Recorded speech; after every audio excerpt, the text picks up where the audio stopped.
जोन कही घर के काम करके कर दिए ठीक बनू। आई जोन गर्दा पर भाई पुलिस बाहर दिया झाड़ू ले हम जाता नहीं। आज नीतीश जी ले मिले। ठीक बा मीटिंग काम बा। ठीक बा साहब। जाते नहीं कहले बन तो बाहर दी द्वारा ना तो करियो चल जे।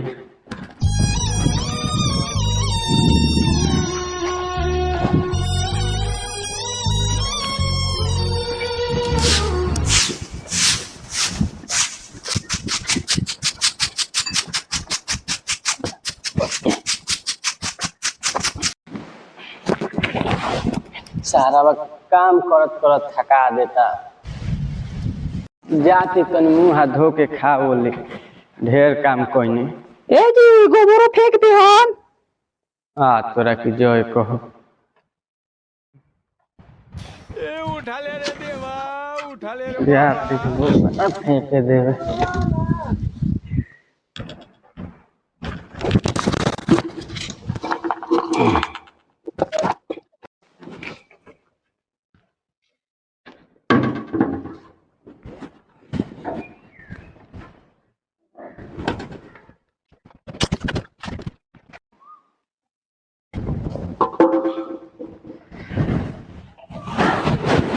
ए जी गोबर पाथ दी। तोरा बहिनी के चोद ई सारा नौकरी हकी थी रे। तेरा बहिनी के चोद तो साफ मुआ दिही निकाल ले।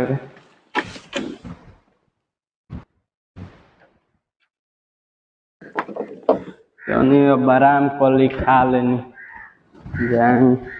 ए जी पंतन सड़िया सया धो दी।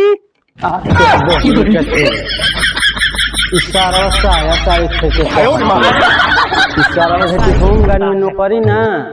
इशारा नौकरी नौकर बना के रख ले बिया। अब जाता नहीं बैग उठा के घरे छोड़ा देना। तेरा माई के चुदेश बढ़े में ठीक रहल। हम गाँव ही दारू बेचत रहनी। तेरा माँ की चेज नौकरी कैसे गान मार। काहे जाए लगले रे? काहे जाए लगल है? साला सरकार दिया है हमको नौकरी और तुम करवा रहा है घर के छोकरी का काम। अब नहीं कराएंगे। चलो चलो काम पर लग जाओ। डिप्टी करते हैं। चलो काम पर लग जाओ। सब नहीं देंगे करने के। मेरे को होम गार्ड की नौकरी नहीं करना है। जा रहे हैं बिहार। उठा के ले जाएगा बता रहे हैं हम। बहुत दर्द हो रहा है भाई।